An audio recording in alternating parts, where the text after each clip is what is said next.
Hey guys, welcome back to our Dune discussion. Sorry it's been so long.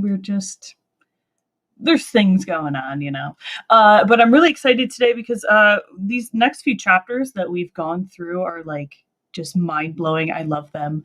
And we're going to do a quick recap of our last discussion. And then Scott actually found some great videos for pronunciations because, it's like a weak spot for me. I'm really bad at the pronunciations. But without further ado, I'm going to bring in Scott. What's up, Scott?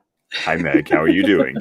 Good. I thought people might riot if we didn't actually start doing this again. So, well, things have been going on. It's yeah, fine. The movie got delayed, so it's like, and we kind of had Justice Con going on as well that you're a part of, which was great. well, thank you. It was, as always, it was a pleasure to do it, and it was just crazy. But I feel like now it's like a great time, especially with me heading into the summer part of my job. Yes. That I've got more time because something I wanted to say is I want to thank you so much for inviting me back because, of course, well, getting to reread books, like I'm a guy who, like, when I read a book the first time, I just want to devour it. I just want to, I almost read it too fast because I just I want to get through it. When I actually take the time to go back and reread a book, it's so nice, especially the way we're doing it here, which is like, just read 2 chapters, just read 3 chapters. And I'm just able to, like, I focus in on things that I didn't when I was just trying to, like, get through it in, like, that first read. It's great because, like, the way we're doing it, like you said, just a few chapters at a time. So, like, I've never, like, taken notes I literally will just read a book and just read it. Like, I don't take notes, and it's like you have so much time to, like, entrench yourself within these chapters and really, like, understand what's going on. And like I said, we have these videos for pronunciations because it's like we are this deep into Dune, and it's awesome. Let's see. We got a few people. Is this discussion going to be about the second half of the book, or what you said? We're on the 4th chapter now. We're only up through chapter 4. We're literally, if you'll hold up your copy, Meg, the paperback, and which the Kindle edition matches this. We're only in the first 60 pages, which is literally 7% through the book. Yeah, like, this is how far we're in right here, and this is what we have left. But the movie doesn't come out till October, so we're fine. We're fine. I mean, we might start doing a few more chapters as we go, just because, like, the reason why we did 1 chapter to start with was because that 1 chapter is just, there's so much to discuss. It's like you're just getting into it, and I had so many questions, and I still have a lot of questions. Well, because it's your first, because everyone, remember, it's Meg's first time. Like, I've read this before. And hi, Jason. And so it's just great to, like, once again, you're doing it for your first time. I'm having a great time going through it my second time and really marinating, which I didn't get to do the first. Well, not that I didn't get to do it. I didn't choose to do it the first time. And it's fun. So this is what I wanted to start off asking you. You know about all of the back material in the book, correct? You told me about it, but I haven't, like, read through it yet. Okay, well, that answers my question, because there's several appendices and a glossary in the back. Yeah. And I was wondering, as you run into these words and these terms that you can obviously tell are made up, I was curious if you were taking the time to go and look up the glossary definitions, or were you just relying on context and you were just going with the flow? I was going with the context because I like to try to figure it out on my own, or figure it out on my own and just read the clues around because there was the mentat in these chapters. I didn't know what it was because it's not really explained right away. Like, it just says this is like Baron Harkonnen, is that right? Well, then that's something we can get into. He has they're called mentats. We'll explain it later. But I had no idea what it was. And then I think like 2 or 3 pages later, they explain what it is. And I'm like, oh, okay, well, that makes a lot of sense because I had no idea. And personally, that's what I did, because I like the story to unfold at the pace that the author wanted to unfold. And I also think that that adds an extra burden to you if you're always trying to go back and look at the glossary at the back. It's like, just go with it. The author will probably explain what you need to know. Mm-hmm. Anthony's wondering where our library attire is. Sorry, I couldn't find my turtleneck today, so that's why. Well, and I'm getting ready for summer. I mean, come on, look at this. Look at this. It's a Sunday too, so we're just chilling. It was Mother's Day, so happy Mother's Day, everybody. There you go. There we go. We'll get a little. I can at least get a little old. I can get some old man vibes going here. I mean, why not? So yeah, for those that weren't or haven't watched our first review, I really suggest doing it, because we go, like, we talk a whole hour, or like an hour and 10 minutes of just one chapter. But if you missed it, basically we're introduced to Paul Atreides, right? Atreides. Okay, Atreides. Here's the thing. Atreides. and anyone who wants to fight us on pronunciations, we found this wonderful YouTube channel called Secrets of Dune. And he has pronunciation videos with audio recordings of how Frank Herbert himself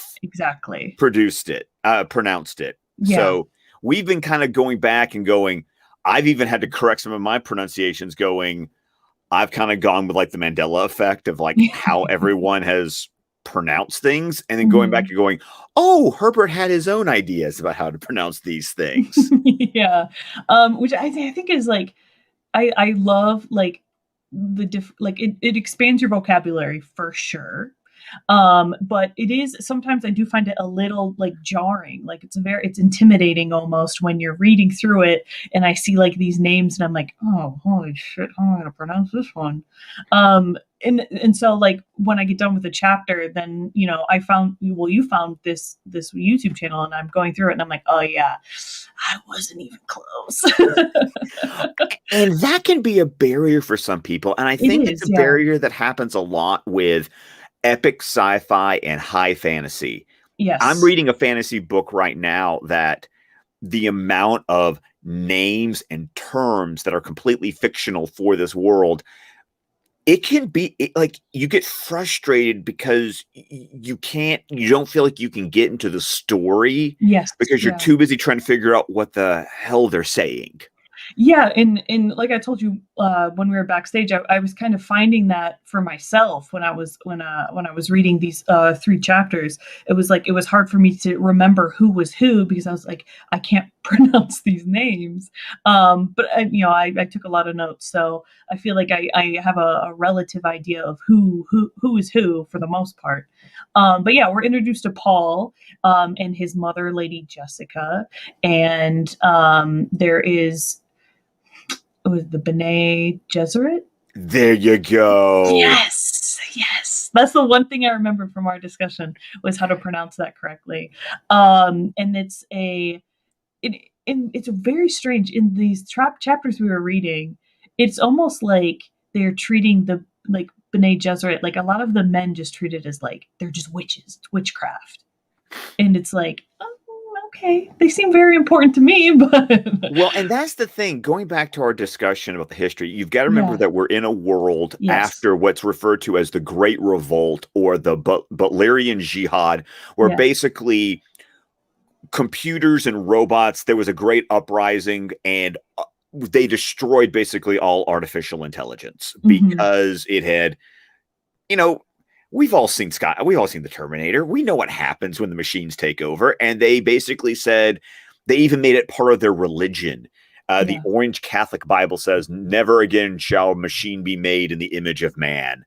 Yeah. And the idea was they had to train humans. And the Bene Gesserit was this first school that developed of growing people, training people to be the engines of the world, and Bene Gesserit just happens to be the first one, and it was all women, and so these women became the movers and the shakers. But that will, like Asimov said, advanced science looks like magic to those who don't understand it. I'm butchering what Asimov said, but yeah, you can believe someone who's smart enough and can think through something is going to appear to be a witch. Yeah, and it's very I like when you're reading the first chapter, it's like, okay, well, like these women seem like extremely powerful, and then you find that Paul was actually supposed to be a girl. Like the family, Lady Jessica was supposed to have a girl, and you find out later in these next few chapters that they were supposed to have a girl because it was supposed to marry, or not marry, but like marry. No, okay, right, marry. Well, they use like a strange term. I don't remember what it was. Like not concubine, but like something like that. Well, because that's what Lady yes. Jessica is. Yeah. But the idea is that they were supposed to, it's very, if you love Game of Thrones, it's like, this is like up your alley because you have these great houses and like any kind of, it's a political marriage. You want to marry between the houses because as we can tell from these chapters, the Atreides and the Harkonnen, which by the way, that's how Herbert pronounced it. I used to pronounce it Harkonnen all the time, but the Harkonnen, there's a schism there. And the Bene Gesserit, for the peace of the empire, basically said, we need these two families to get along now. Yeah. So yeah, Paul was supposed to be a girl, and well, it turns out he's not a girl. But Lady Jessica was training him in the ways of the Bene Gesserit. So, what was it? How do you pronounce it? The quasit. Oh, oh god, the Kwisatz I need Haderach. Haderach, yeah. Haderach. So, and that's like, it's like a prophecy sort of, right? Yes. To where he would be like there's so many people that have tried and failed. It's a man who knows the ways of the Bene Gesserit, which has been all female. Yeah. And so that's kind of like where that first chapter ends. It's like, he goes through that trial with the box. He puts his hand in the box. Like, I'm pretty sure everyone has probably seen the trailer, but it's where Timothée Chalamet plays Paul. He puts his hand in the box, and if he moves it, he dies. So, and that's kind of where the chapter ends, is after that trial. And then it picks up with, let me go through my notes. Because you took some notes. I did. I have like 4 pages of notes. But basically it starts back up with Baron Harkonnen. Well, that's how everyone wants to pronounce it. And Herbert pronounced it. Harkonnen is how Herbert wanted to pronounce it. And basically there's like Baron Harkonnen just wants to like take over what House Atreides has, which is that spice. Well, they mentioned it in the chapter that we first started with, and what the spice is like a drug, right? Yes, it's a drug, but it has so many purposes in this culture because it's fuel, but it's also the mentats need it because it is psychedelic and it unlocks the processes so that they can run their mental exercises even more powerfully. It's the idea. It's basically like anyone's idea of what psychedelic drugs can do, where it can really sort of open your mind, open your soul, expand your mind. That spice. And so it has so many purposes in this fictional world.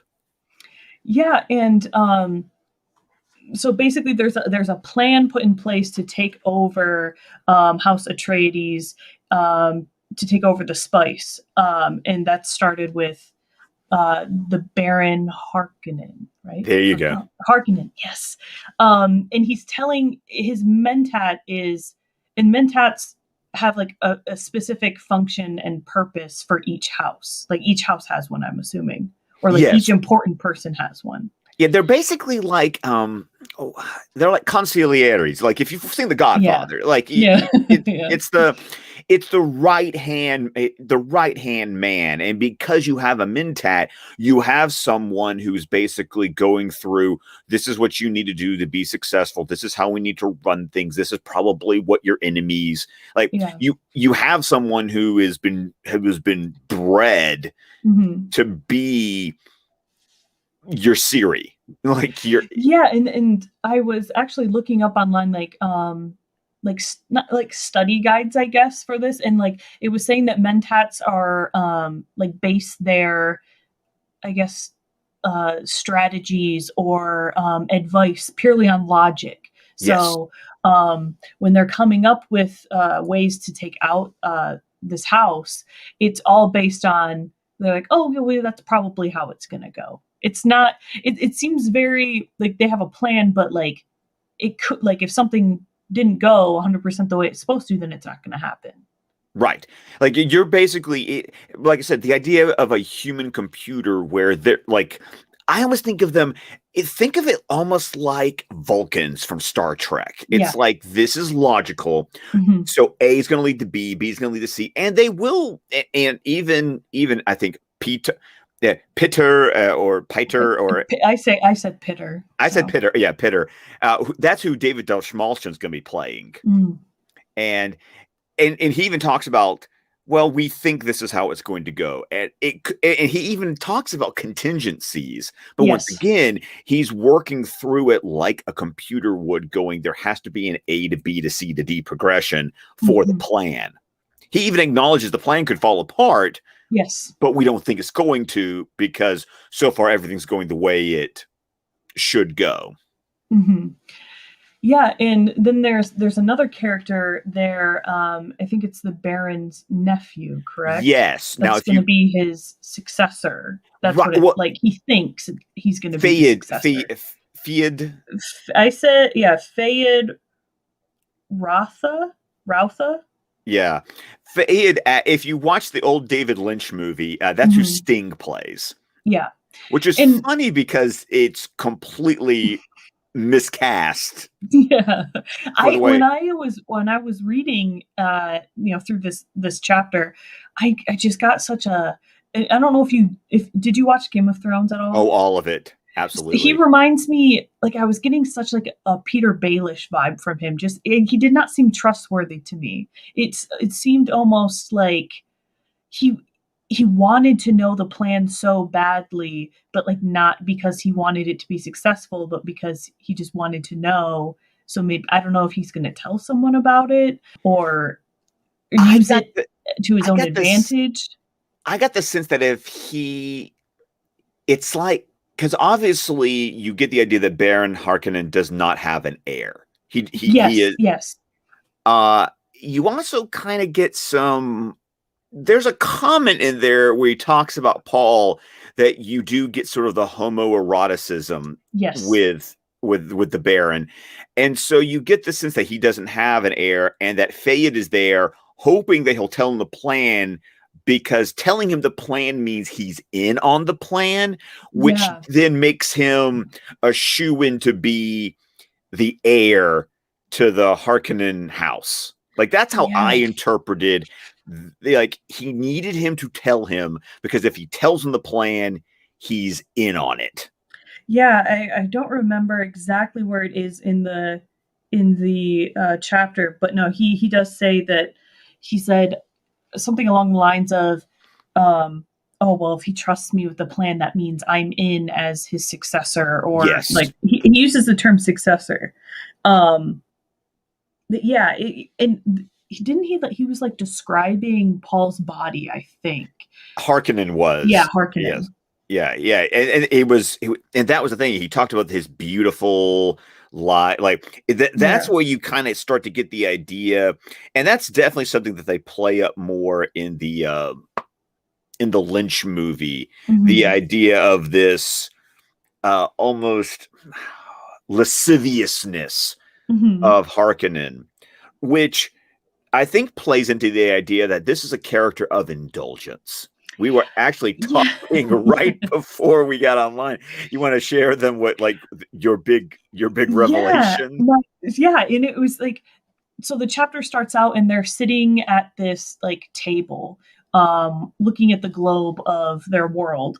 And the whole time I'm reading it, I'm thinking that this Baron guy, I mean, like when I think of like the head of a house, I think of like a warrior or like a king, and they're like, I mean, they're like, I don't know, because at the end of the chapter you find out that he's like a big guy, like, and not just like big, but he's like 400 pounds, like over 400 pounds. He's like what was it, 200 kilos or something? Yes. Yeah, and so like he's talking about this great plan to take over this house, and then you find out at the end of the chapter. Oh, let me find it really quick. So they get done talking about the houses, and there's there's a paragraph in the book that finally describes what the Baron looks like, because like the whole chapter you don't know what he looks like. You're just like you said, context clues. Okay, well, he's the head of a house, he's an important character, he's probably like a big warrior guy. And it says, as he emerged from the shadows, his figure took on dimension, grossly and immensely fat, and with subtle bulges beneath folds of his dark robes to reveal that all of this fat was sustained partly by portable suspenders harnessed to his flesh. He might weigh 200 standard kilos in actuality, but his feet would carry no more than 50 of them. And then it ends with him saying, "I'm hungry," and they get food. But it's like we were saying before, the trailer for the movie is pretty much these first 4 chapters. And so like when I'm reading it, I'm putting together, oh, the Baron is that like gross guy that comes out of like that sludge in the trailer. So it's exciting to like, sometimes I don't like that when you're reading and there's like a movie adaptation already. So like in your head, you're like, okay, so in my head when I'm reading, okay, so Paul looks like Timothy Chalamet. That's a very standard problem. Yeah, that's the only like Lady Jessica and Paul, and of course Duke Leto, are like the ones that really pop in my head is, oh, I already know who they look like. So, but like with this guy, I had no idea who he was. So instantly when I was reading it, I'm like, oh, that's, what is it? His last name Skarsgård, right? The actor. Stellan Skarsgård, yes. And I'm like, he's that nasty dude that pops out of the sludge. Yeah. But I think this chapter, and then the next one where they go back and start talking about the Paul and Lady Jessica and that experience. Those 2 were my favorite out of the 3 that we've read for this. I didn't quite like that the last chapter we read, it seemed a little boring to me, but this first one was so like, it was so entrenched in like, okay, well, it's really ramping up, because like literally they're making this plan to take over, and then like a few days later, then they all go to Arrakis. So I'll tell you, that last chapter you think is boring is so important. Yeah. Like when I'm reading it, I'm like, okay, yeah, I know this is important, but like, it's just, I don't know. I just thought it was. I always thought it was the. If I had to say like rank them, it was like my least favorite one that we've read. Oh man, see, for me, I think you know what it was for me in that last chapter, and we'll get to it because that's the one with Paul and Gurney, who Josh Brolin is playing in the movie. Right. Yeah. It's the idea of the sword fighting that appeals to me, and the idea of the personal shield, which is such a, that was cool. Like because in the trailer, and even in the movie that's already out, like I instantly I'm like, okay, so that's what it is. That's really important. Yeah, and we'll talk about when we get there, because the idea that you have to go, it's like a kinetic shield. The more energy you throw at it, the stronger the shield is. Yeah. So, but going back, what I thought was interesting, and I wanted to get your opinion on this. Yeah. When you read chapter 2 of the Harkonnens, were you surprised that basically They tell you the whole plan, who the traitor is. Like, there's no suspense. It's like, no, we're going to tell you everything. Like, you know what's going on. Which surprises me because it's like, is that like, I feel like something's going to go wrong in that plan. I feel like the doctor, what is it? Dr. You. Yeah, he's the one that's supposed to be the traitor, right? Yes. Okay. So I'm just like, it's crazy that they're just like, okay, this is the plan, this is how it's gonna go, and you're like, oh, okay, like that makes sense. And it also surprised me that they knew that Lady Jessica was training Paul. No, I don't think that they knew. I think it was more the fact that that Peter was, as a mentat, was saying she has a son. It would make sense that, like he's doing that logical progression thing. It's like, because that surprised me. I was like, how would they know that? And I don't think that it's not as much as a mentat. He's going, this is logical. That she would be training him in the way because she is of the Bene Gesserit. And there's a lot of that where you kind of have to realize they're playing this game. And it's all these machinations. And so the idea that they're guessing at it. But I think it's also cool that you get the dramatic irony of, we as the reader we know how the plan's supposed to go. And now when we jump back to Paul, now what you do get is you get some tension because, some people think, well, we already know what's going to happen. It's like, but they don't. And so now you watch all the pieces fall into place, and you create the tension of, okay, when's the shit gonna hit the fan? I know. I did want to talk about they mentioned, and I didn't quite understand what it was, the CHOAM company. Yes. Okay. I was a little confused about that. Is that like they like control like the coin or something, or like the political power? And what I did, I thought this question would probably come up. So I did double check, and I went to the glossary. Yeah.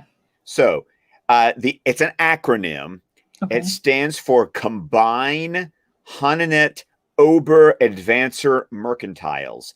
It's the Universal Development Corporation controlled by the Emperor and the great houses, with the Guild and Bene Gesserit as silent partners.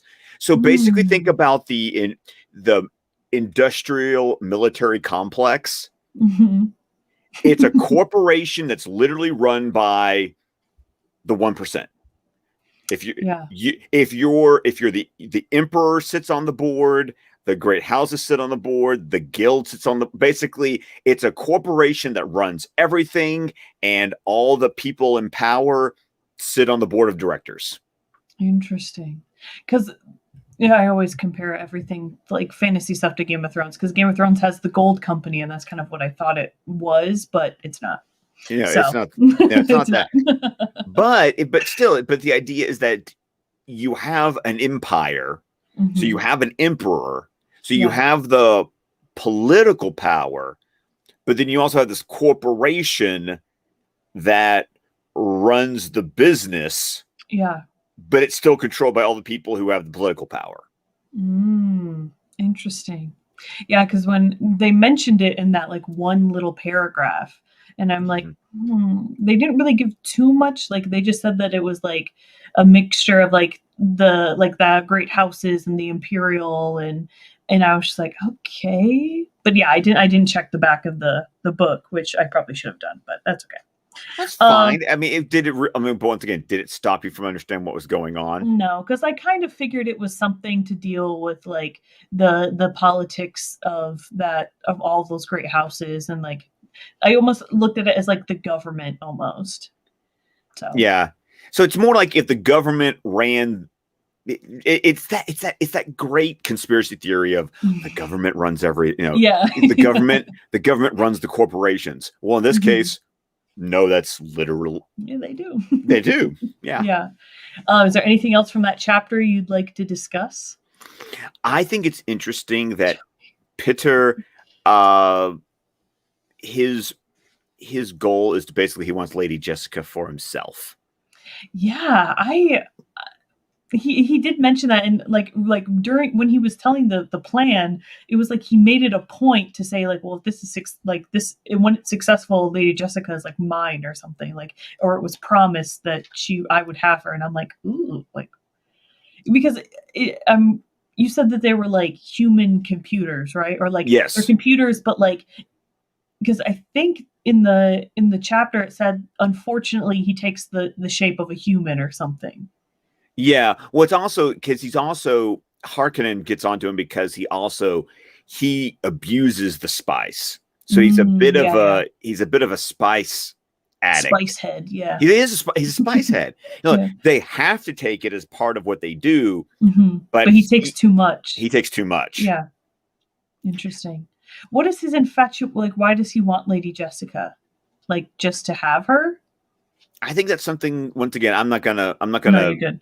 I'm not gonna ruin that. But we find out, right? Yeah, we find out. But you also got to think that the Mentats are, they are part of this like physical mental training. So what you have is you have people who are kind of on each other's levels, as in they're all responsible for this high level of physical and mental development in this post-machine society. Yeah. Yeah, and I love the concept of them. They're just like, they're there to give like advice with logic. I think that's really cool. But yeah, I forgot until you mentioned it about him being like addicted to spice. But yeah, no, I think that was probably my favorite out of the 3 chapters that we've read for this. I just think it added a lot, especially because then you find out in the chapter with the training that, what's his name, Gurney, or is it the other guy? No, you're talking about Thufir Hawat is the Atreides Mentat. And how like there was someone in that chapter that their sister was killed by. That was him. Okay. Yeah, and it like even like deepens that hatred, like the hatred between those 2 houses, I think, a lot. And it's like a cool callback, I think. Yeah, and actually now that you say that, I'm going to double check because I can't remember if it was Gurney's sister or if it was like Hawat's sister that was the one who got killed by because they even said she was like a prostitute in like a Harkonnen like bordello or something. Yeah. Well, I'm pretty sure I wrote it down because I was like, oh, that's important. That's character development right there. Maybe I did. All right, well, I'm looking forward because I'm already in that chapter, and you keep talking. Let's see. Dang, yeah, I didn't write it down, but I knew it was important for some reason. I just guess it wasn't important enough for me to write in my little handy dandy Wonder Woman notebook. Everyone, this is at the dollar store. Oh, I love dollar store stuff. That's fantastic. Oh, I know, it's beautiful. Oh man, yeah, it was Gurney's sister. Yeah, and Gurney is like, he's also like a weapons trainer, right? He's more like, and that's what I love. I'm kind of curious while I'm looking it up. How are you enjoying the little meta text at the beginning of the chapters that like this princess is providing? What do you think about that? I think it's neat. At first I was a little confused. I was like, I'm not sure. And here this person just said it was Gurney's sister, so thank you. Yeah. Halloran. No, I think it's cool. I at first I didn't. I was like, oh, is this important? I should obviously it's important. It's in the book. I should read it. But no, I think it's cool. I love it how this one is a child's history of Muad'Dib. Like but they're all written by Princess Irulan, and that's also Virginia Madsen plays her in the Lynch movie, and she even narrates, like she's the narrator at the beginning of the movie, which is kind of cool because it matches up with like these little meta texts. I wish I could tell you how she plays into the story later, but you know, it's yeah, because I've never even watched. I think I watched maybe like 20 minutes of the David Lynch one, and I couldn't get into it, so I stopped. So I like all of this is just like totally new to me, which I absolutely love. But yeah, no, I think going back to the Gurney's sister being killed by them too, I'm just like, okay, I said now I feel like we're gonna start seeing like reasons why there's more and more tension, because in the second chapter we read, that's when we find out that because Paul is supposed to be a girl, and she was supposed to marry someone in that opposing family, and that opposing family now wants to wipe them out because it was supposed to like build a bridge between both of them. Yes. And also, I get the sense from the Reverend Mother that not only was it supposed to build a bridge, it was also supposed to ensure that these two houses continue. Yeah. Because if you've both got boys, yeah, how is it supposed to continue? How is it, like, you know, you're not going to have, you know, you're kind of you're rolling the dice on the air game. Yeah. Yeah.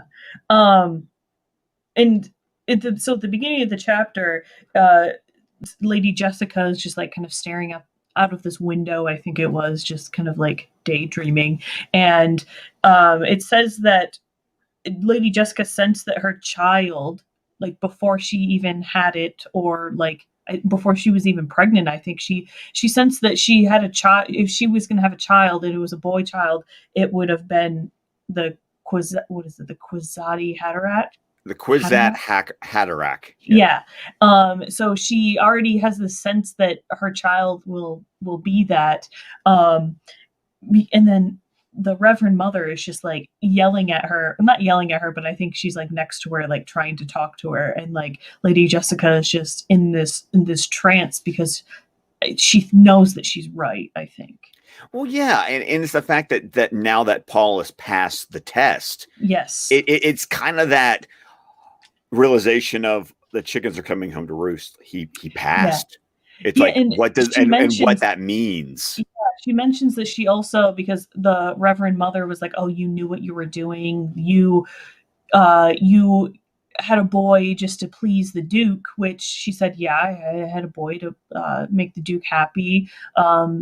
Which I thought was interesting because it doesn't seem like it just seemed there's not like a love between them, because like I don't even think while we've been reading it there's like we haven't even met the Duke yet. I don't think we've just we haven't. Yeah. Yes. And maybe like she has feelings for him in a different way than he has feelings for her. I think we kind of hinted, like we touched on that last time. Yeah, we did. Yeah. Because she's literally a concubine. Like she's just supposed to like give him children. But yeah, I think that was interesting where she knew, or she had a sense that her child was gonna be this like savior character, is what we said on the first discussion. So, and then the Reverend Mother is just being the Reverend Mother, and she's like, I think the Reverend Mother, I'm getting the sense that she thinks that Paul is this character, like is that savior as well. She just doesn't want to say it. Right. Because you've also got to remember that the Bene Gesserit, kind of like the Mentats, it's like we had a plan. Yeah. You were supposed to follow the plan. And you didn't follow the plan. And now what are we like, you know, the best laid plans of mice and men. It's like, you know, it's like you said, it's like when we follow logic, this is we did this because now we know what's going to happen for the next however many years or decades. You just F that up. It's like now we're put into this almost, as far as they're concerned, it's almost a state of chaos where it's and it's like one small like, because everyone and everything in this universe has like a purpose to it. Like, there's a reason why Paul is supposed to be a girl, and there's a reason why there's just reasons for like the Mentats. There's a reason for them, and it's just like everyone has a purpose and a function, and when something messes up that function, it messes everything up. Which is really, that's when you can really kind of get into a very interesting debate about individualism versus collectivism, or predestination versus free will. Yeah. And this story like even in the first 60 pages is already playing with it, because you have this very structured system that says this is what you do. You will do this because the powers that be say it shall be so. And what happens when one little domino just goes dink, and the book is about what happens when it doesn't go according to plan.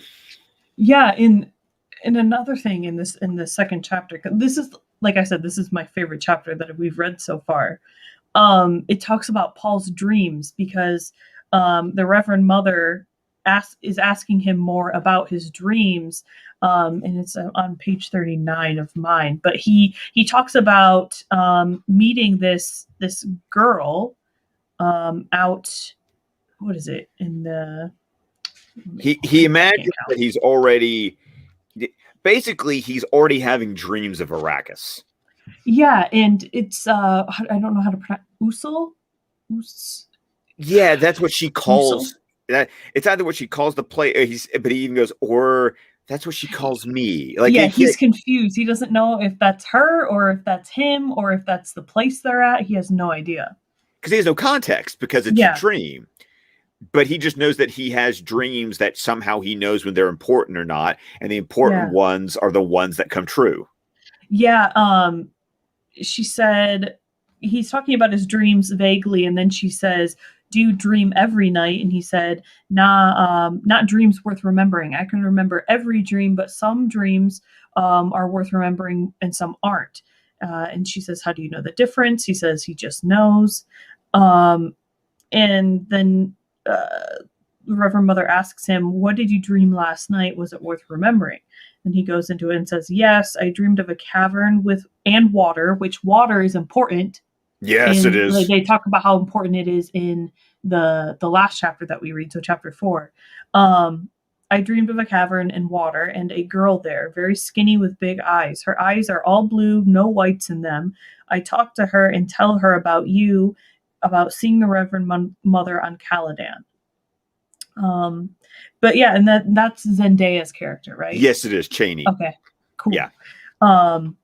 And yeah, so when it's so interesting, because now that I'm rereading it, then it says the water part, like the water sticks out, because in the last chapter you find out that there's like a group of people. They're the Fremen, right? Fremen, yeah. Fremen. Okay, Fremen. And they literally have to wear suits to like convert their body moisture into water, because the water is so like it's like such a commodity. Yes. I mean, you literally, you cannot waste anything. So you're wearing a suit, and it's going to be great, because later on they are going to, like, when Paul gets it's called a still suit on for the first time. And you've seen it in the trailer where it's like, it's hooked up in their noses. And it's actually a criticism that some people have watching the trailer, is that like their head should be covered, because literally it's like your sweat, your mucus, like anything that is moisture from your body is being reclaimed, because where are you going to find water on Arrakis? So he's telling her about these dreams, and then he says that he's dreamed about the girl before. But something that I wrote in my notes, because Paul says he's talking to this girl, and then, "Yes, I tell the girl you came and put a stamp of strangeness on me." I don't. What is that? What's this? What's the stamp of strange? Because it doesn't really explain it. It says the stamp of strangeness. The old woman breathed, and again she shot a glance at Jessica, returned her attention to Paul. Says, "Nah, tell me truly now, Paul. Do you often have dreams of things that happen afterward exactly as you dreamed them?" And he says, "Yes." But the stamp of strangeness, I don't know what that is. Ooh, questions. Yeah. Do you? I'm keeping my mouth shut on this one. Okay. Yeah. So, but it's important. Yeah, because and I think you can go ahead and start making some inferences right now, because he knows the way. He's being taught by his mother the way. So he does already have. I mean, he has, I mean, the dude's dreaming the future. Like yes. So I think because that's what the Haderach is, right? Like he can see like the future, right? Well, because because his mind can just. We Yeah. talk about Mentats can only follow logic, and the Haderach can see the future because all the possibilities are open. Like it's part of that amazing power that the male and the female have finally, there has been this joining. There's been this completeness. It's like, because the Bene Gesserit are all female, but you need those abilities, but mixed with a male, so there can finally be this conjoining, like, the sort of the yin yang. It's very perfect being. Yeah. Yes, it's very. It really is this fulfillment, very Eastern philosophy, in my opinion, that Herbert's playing with here. Yeah, and he has these dreams, and it's just like they're not like he's seeing things that are gonna, like, because in the trailer, like, it seems there's a line from the last chapter that that's like, does everything he talks about, does everything you dream come to pass just as you saw it? Yeah, yes. She says, tell me now truly, do you often have dreams of things that happen afterward exactly as how you dreamed them? That line is directly in the trailer. Yeah. Yes, I know when I read it, I was like, oh, I remember that one. But yeah, and then, Jessica says, is there more to this dream? And Paul, then he talks about the name Usul. He says, yes, but maybe she was calling me Usul. I just thought of that. She asks me to tell her about the waters, and I take her hand and I say, I'll tell her a poem, and then I tell her the poem, but I have to explain some of the words like beach and surf and seaweed and seagulls, which now that I'm reading that makes so much sense because there's no water. So what's a beach to someone who's never seen water? Yeah. What's seaweed? What's a seagull? Yeah. Wow. That literally, there's a light bulb just went off in my head about that. Yeah. It's amazing to think of what happens when you use a vocabulary when someone has absolutely no context for any of the words you're using. Yes, exactly. Yeah. So then there's like this poem that Jessica actually recites. Because it's one of Gurney's. Yeah. Yep. Let's see. Oh, and I love this because in this chapter, I think the Reverend Mother, she does a lot for Paul, like teaching him how to be a leader without like actually teaching. Like she tells him the type of leader he needs to be, but without saying like, you're going to be a leader. Like, yes, remember what I'm telling you because you're going to need it. And there was a great quote that comes up in the next chapter because he kind of flashbacks to this meeting in the next chapter. And I actually highlighted this.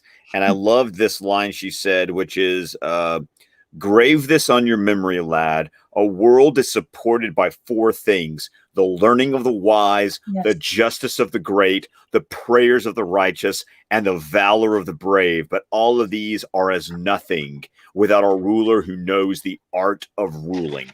Make that the science of your tradition. And I was like, dang. I know. When I was reading that, I said, she, and that's when I'm like, she knows that he's going to be like this great, like, character or like this great leader. And she's like, I need to teach him how to be a great leader without telling him he's going to be a great leader.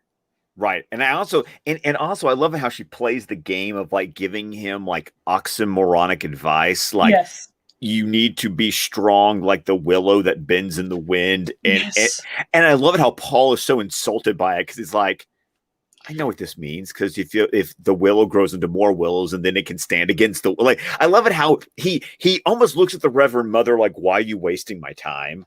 Which also creeps her out because she's like, this kid should not have like this awareness about him. Yeah, she says, we're not here to bandy words or quibble over their meaning. The willow submits to the wind and prospers until one day it is many willows, a wall against the wind. This is the willow's purpose, which again just goes back to like everything in this universe has a purpose and a function. And then he says, Paul stared at her. She said purpose, and he felt the word buffet him, reinfecting him with terrible purpose. He experienced a sudden anger at her, fatuous old witch with her mouth full of platitudes. Because there's that concept. I think we talked about last, the idea of the voice. Yes. The idea that the Bene Gesserit have this ability to like, it's like the ability to push a feeling or push their thought into you. And I almost read it that like him hearing the word purpose, it's like she infused it and he was insulted by that. It's like, how dare you mess with me like that? Yeah. And then in the very next paragraph, it talks about him being the Hatterack. He says, you think I could be this Quasette Hatterack? He said, you talk about me, but you haven't said one thing about what we can do to help my father. I've heard you talking to my mother. You talk as though my father were dead. Well, he isn't. Which because I wrote this down, and I'm thinking that like there's like Lady Jessica is holding out hope that there's still a way to maybe save the Duke, but there isn't. There isn't, because I feel like even the Bene Gesserit see the tea leaves, as it were, and know, it's that other great line from the trailer. It's like, he's getting another one. He will lose that one. Like that. Yes, when it's in here, but when he's talking to is he talking to Gurney? He's talking to Gurney because it's in that chapter. Yeah. And it's like, she said that, I told him that my father is a head of a great nation or whatever. And he'll lose that one. Oh, but then he's going to be the leader of this rich one. Oh, he's going to lose that one too. Which is funny because it's the whole point. It's like the Duke's disposable. Like the Duke served his purpose. Yes. We have Paul. Yeah. Because it says that Paul's saying, you talk as though my father were dead. He isn't. And then the Reverend Mother says, if there were a thing to be done for him, we would have done it. We may be able to salvage you, doubtful but possible, but for your father, nothing. When you've learned to accept that as a fact, you've learned a real Bene Gesserit lesson. I thought that was dope. Oh, yeah. But once again, it's that idea of it's that free will versus predestination. It's like, listen, there's nothing we can do. The ball is rolling, the dominoes are falling. Yeah, he's done for. Because you also get this. You also get the sense that they even tell you the Emperor is in on this plot with the Harkonnens against the Atreides. Like, it's like everyone is like out for this family. Like they're like the Starks in Game of Thrones. Like they are just screwed. Like everyone wants them gone. Like, and it's funny because when you're reading this last chapter that we're going to talk about, you find out that like their house isn't wealthy. Like I don't know like why they want to take them out so badly, other than the fact that like this one thing happened and now they're like, okay, well now we don't have to be cool with you because we're not going to marry our families. Now we can take you out. Well, because with the spice and everything too. Well, right. Because you also got to think about like with these great houses, like anything, the conquered become the resources of the conquerors. So the Harkonnens can absorb whatever it is they have because it just means more. They also remember they have votes on that corporation. That means their votes become there. Like, there was a lot made about what percentage of the board of director votership they had control over, so that things would go the way the Emperor wants it to go. Yeah. And you get the sense that Atreides is not exactly on the Emperor's good side. Yeah. I I wonder why. But then in this last chapter, it's Paul's training, and you said that it's very. So I would like for you to start the conversation on, because you said it's an important. I thought it was boring. So well, what it sets up for me is you've got to think about a culture that still sees dueling as, a dueling culture is really interesting. The idea that you put it's one-on-one combat. Mm-hmm.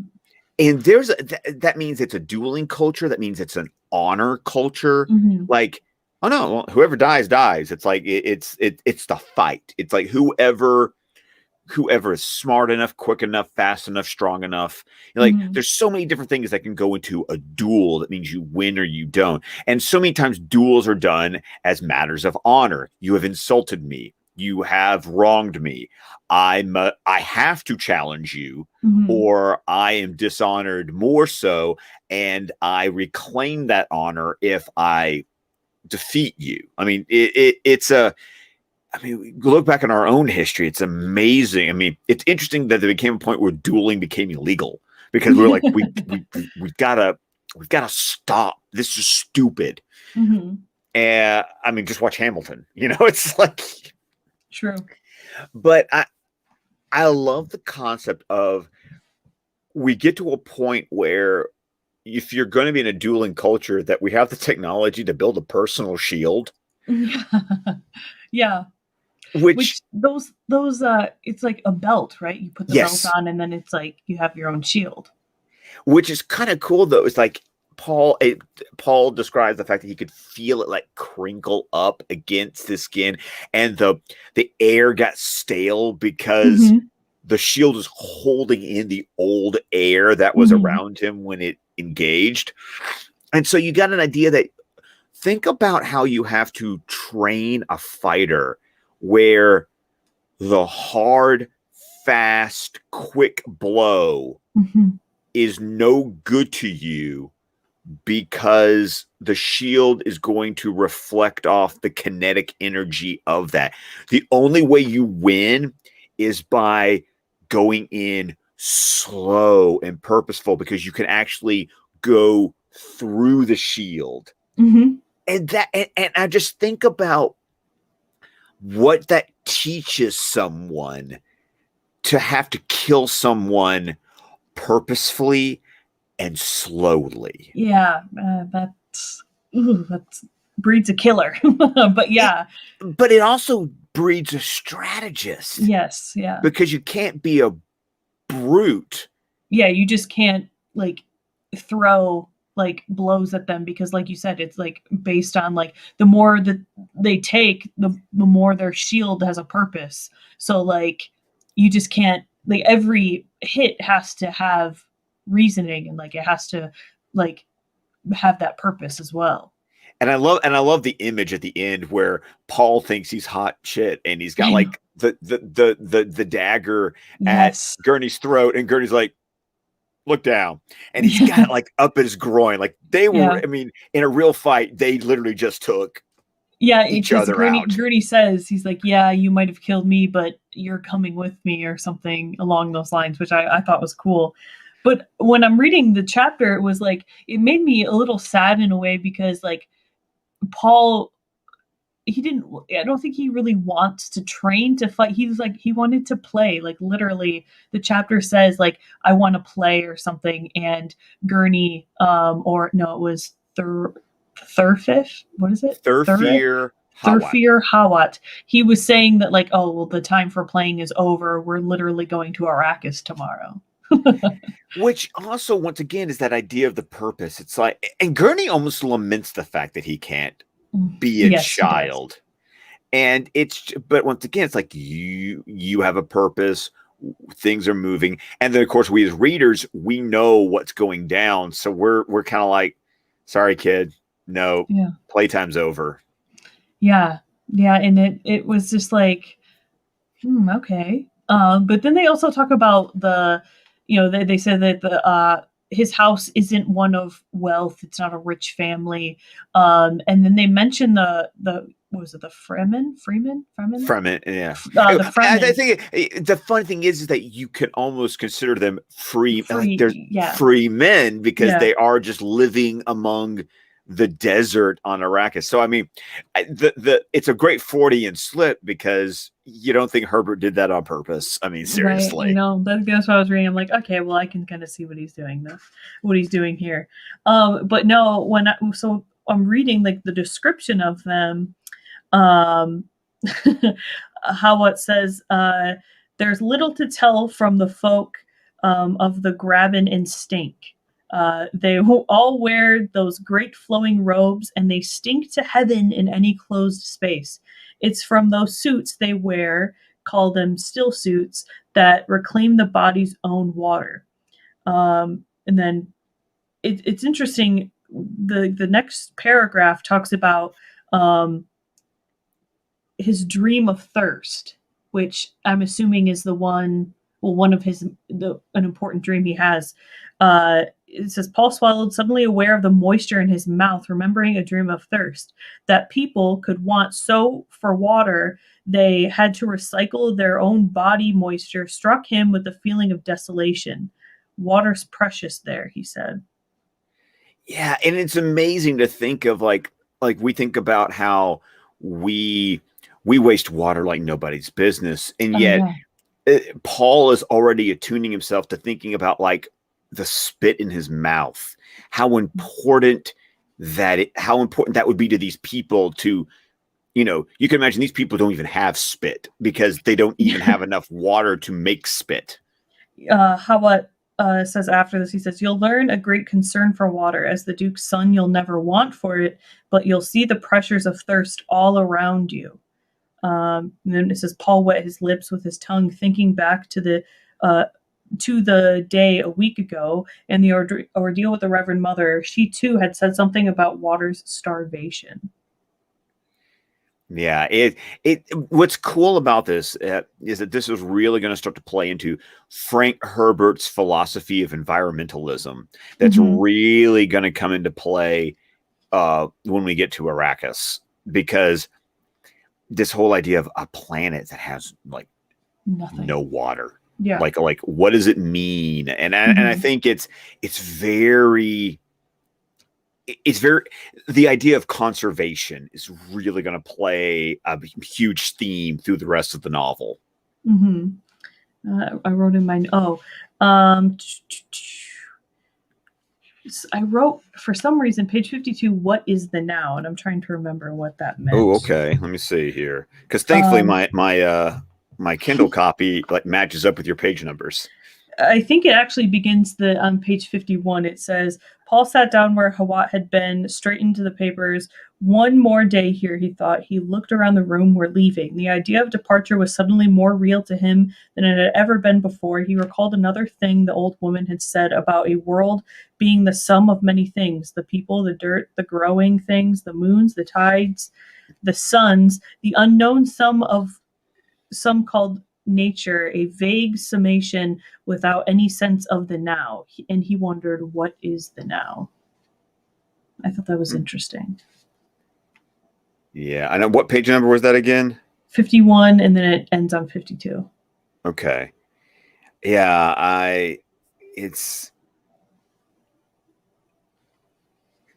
and I think that's also with a boy who can dream the future, losing the sense of time. Yes.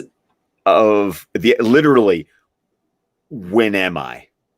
Yeah, I agree. That's what I wrote it down, because I'm like, okay, well, now I know why I wrote it down, because like he has so much like knowledge at his fingertips, and it's like he doesn't know what the now is right now.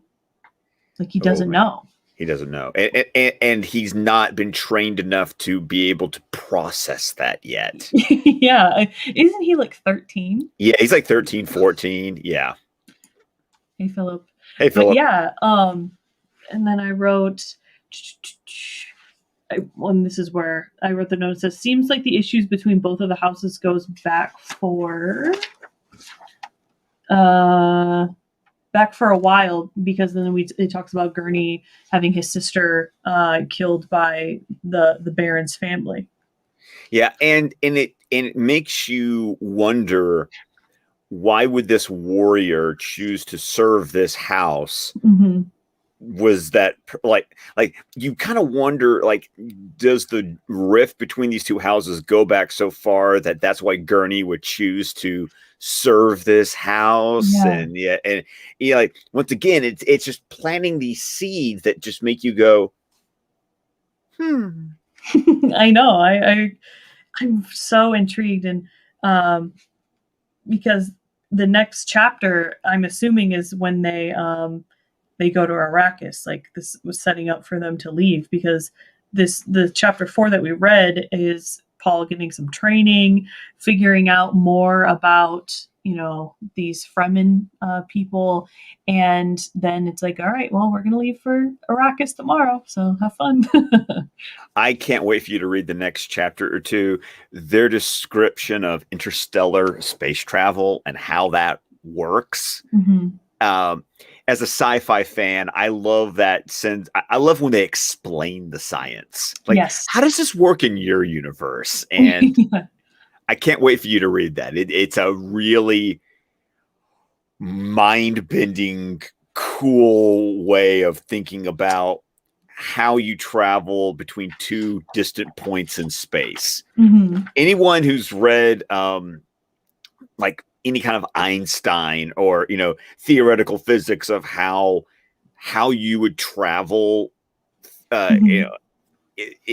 across great distances, you're about to read some chapters that really play with those ideas.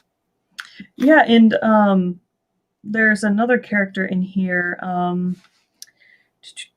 Halleck. Is that how you pronounce it? Well, that's Gurney. Oh, Gurney. Okay, I don't know Gurney why. Halleck. Halleck is his last name. Okay, that's weird. I thought I remembered it to be like, when I'm reading it, I thought it was like in there as Gurney, but I guess not. But I think it's cool to see like his inner thoughts when he's like training and talking to Paul. He calls him like a clever little devil. And he's practicing and studying on his own. This is not Duncan's style, and it's certainly nothing I've taught him. Yeah. I think that's also important because it shows that Paul, for all his talk about not being in the mood, and I loved Gertie's thing of, no one gives a shit about your mood. I know. Yeah, and I love how that actually pissed him off too. And I really like this Gurney character. He's played by Josh Brolin, correct? Correct. Yeah, in the Villeneuve film version, yes. I believe, if I remember correctly, in the Lynch version, he's played by Patrick Stewart. Oh my gosh, really? Yeah. That's funny. But yeah, I love the idea that but he's this troubadour too. Like, he's got the little, he's like the minstrel. He's got the little guitar. He's got the little thing. He's gonna he's gonna play and sing a song. And I love the archetype of this warrior poet. Mm-hmm. Yeah, because one of the last paragraphs of the chapter we read said, "This thought only added to Halleck's sadness. I'm infected by mood," he thought, and he began to wonder about Paul, if the boy ever listened fearfully to his pillow throbbing in the night. If wishes were fishes, we'd all cast nets, he murmured. Wow. I love that. And it says, it was his mother's expression, and he always used it when he felt the blackness of tomorrow on him. Then he thought, what an odd expression that was to be taking to a planet that had never known seas or fishes. And that's the last sentence of the chapter. Yeah, no, I really enjoyed it. Like, there's things I obviously enjoyed about all of these chapters, but that second one with the Reverend Mother and Lady Gesserit, I just think that the Bene Gesserit is so interesting.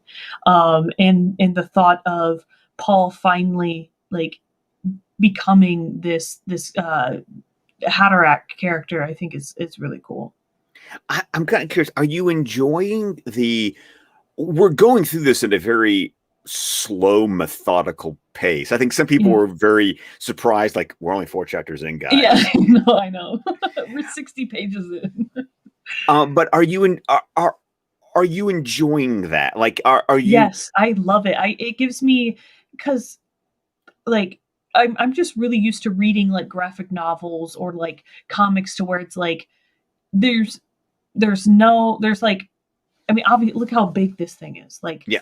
There's so much in these pages that, like, I took like 5 pages of notes for 3 chapters, and I think it just gives, like, the more time you spend on it, the more things like click. Because, like, if I had just read through these chapters and we didn't have this discussion, I wouldn't have really I wouldn't have went back and like saw the context clues of the water in the previous chapters, and things like that, and then not going back and reading through with like Gurney and his sister, and I was like, okay, well that makes sense now because the families are at war, and then also not knowing that like the reason why Paul was supposed to be the girl is because to marry these families, but now these families won't continue on because Paul's a guy.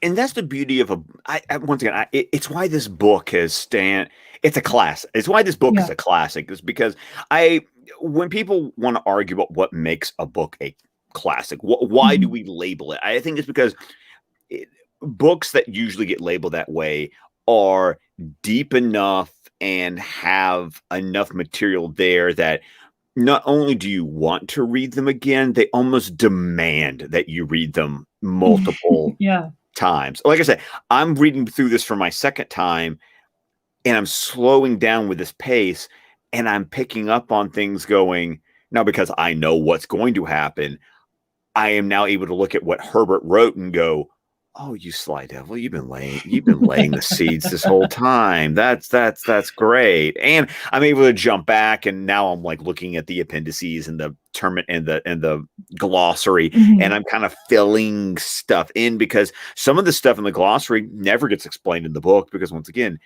I don't need an exposition dump in the middle of the book, and the book is smart enough to go, if you care, you'll figure it out. Yeah. Figure it out or go read the stuff in the back. I don't need to.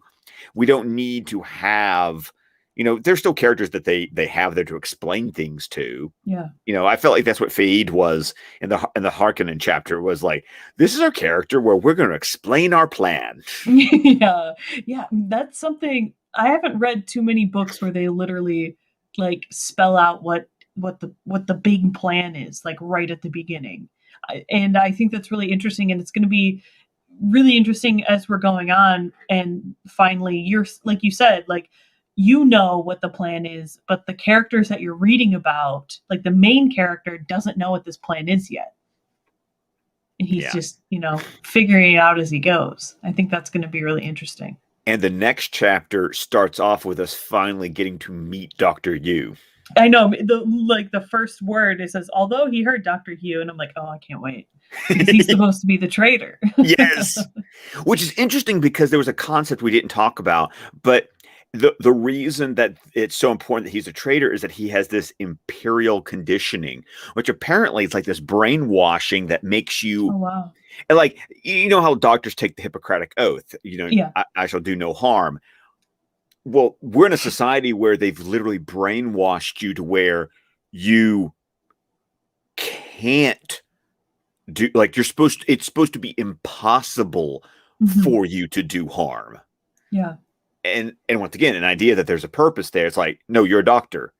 We're going to foolproof it to where you can't do harm because we're going to psychologically manipulate you. We're going to condition you where that's not even a possibility. I mean, just once again, the amount of control this society tries to place on everyone is fascinating.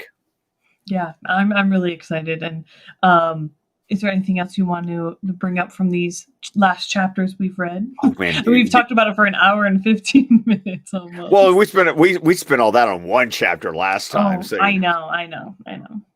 But no, I mean, your little note, your Wonder Woman notebook there was pretty impressive. I just have to say. And when I'm writing these notes, I was like, oh, it's going to be really interesting. I'm wondering if we had differences in what we were going to bring up, like importances of certain things or phrases. And I was really looking forward to your reaction when I would bring some of these up. So I did good.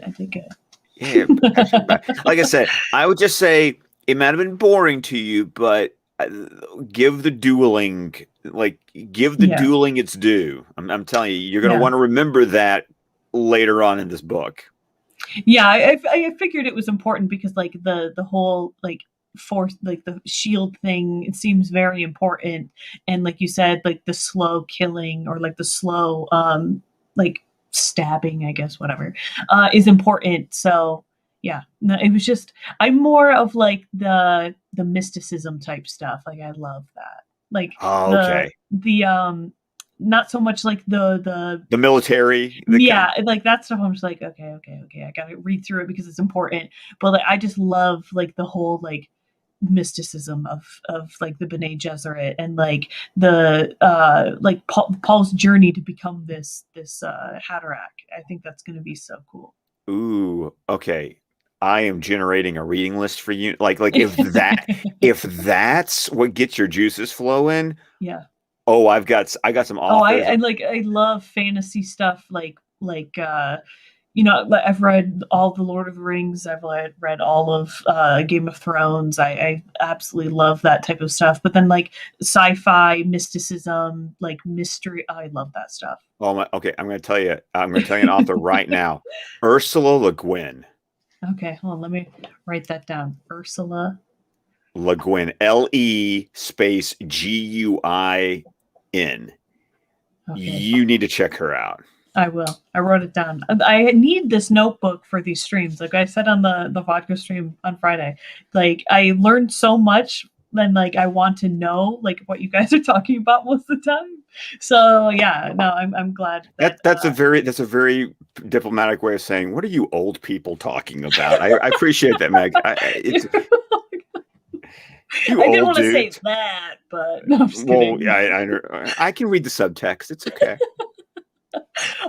But yeah, she's been writing. Yes, I have. Yes, you have. I have.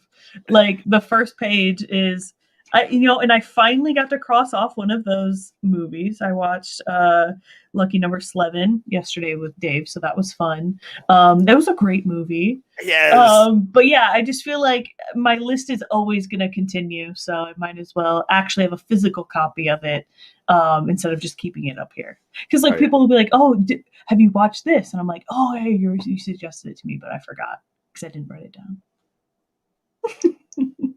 I have to ask one last thing. You told me that you picked up the audiobook. I did. Have you started listening to it yet? Yes, because I didn't want to reread the first chapter that we went through.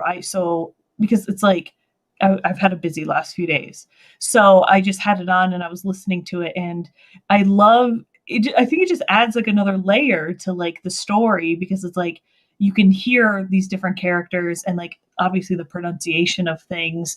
But it's my first ever audiobook, so I love okay. It. Yeah. I think it's cool. You are getting a different because that's like that's a multicast audiobook, and that's not common with audiobooks. So that's really? No. And normally you get, like Ray Porter, you get like the one narrator who does the whole thing. So there's a few books or series that do the full cast productions. So interesting. Very cool. Yeah, no, I've never I would just read, I would just read myself, but I thought that like with something like this, I feel like an audiobook is definitely going to be like worth listening to.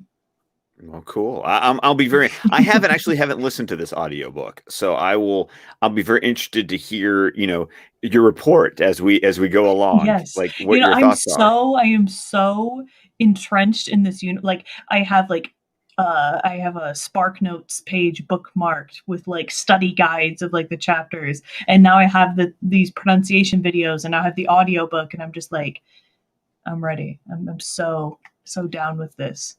Man, and then we had to get you into all the sequels. Oh my God. Well, what's funny is like the reason why I picked this up is because like I saw that I'm obsessed with Timothée Chalamet. So we can all thank Timothée Chalamet for bringing us all together today. Hey, I'm okay with that. For me, it was definitely the fact that it was Denis Villeneuve adapting it, going, yeah, true. Yes, he'll do it right. Yeah, and I, like you were saying that like the movie is what, like the first half of this book or book one or something? Well, because he'd always said he wanted to adapt. He wanted to take 2 movies to adapt this book. So, looking at the trailer, I can definitely see. Oh, yes. I can definitely feel like we'll get to a point in the book where I'll go, this is where the movie stops. Like I have a feeling, and I'll be interested to know if you feel it too. Like you're reading and you go, this is where the movie's going to stop, isn't it? Because it's built. I feel like it's built in the way the book's written. No, and as we said before, like I think it's really cool that the trailer is basically like these first like 4 chapters, and now after this, I'm just going to be going in completely blind to like, because like the whole training sequence, I'm like, oh yeah, that's when he's fighting with. Well, at the time I thought they were actually fighting, but they're fighting with what's his name, Gurney, who's played by Josh Brolin. Yeah, so like the whole time I'm like, okay, yeah, this makes sense. And then like you're reading these exact lines that are in the trailer, and it's like I'm thinking it's going to be like fairly accurate. Yeah, I mean, but look at these lines. Like, why wouldn't you use them? I know. It's like you read it and like that makes sense of why they used it. Yeah, for sure. Because I think Villeneuve, if I'm not mistaken, I think Villeneuve even like co-wrote the screenplay, like co-adapted the screenplay. Oh, really? Yes, and the edition that I have, it's on the thumb art. The son Brian talks about the development process because this was the anniversary edition that came out. So he mentions this film version in his introduction to this anniversary edition. Very cool. Well, I think that's a good place to end it. We've been talking for almost an hour and a half about 3 chapters.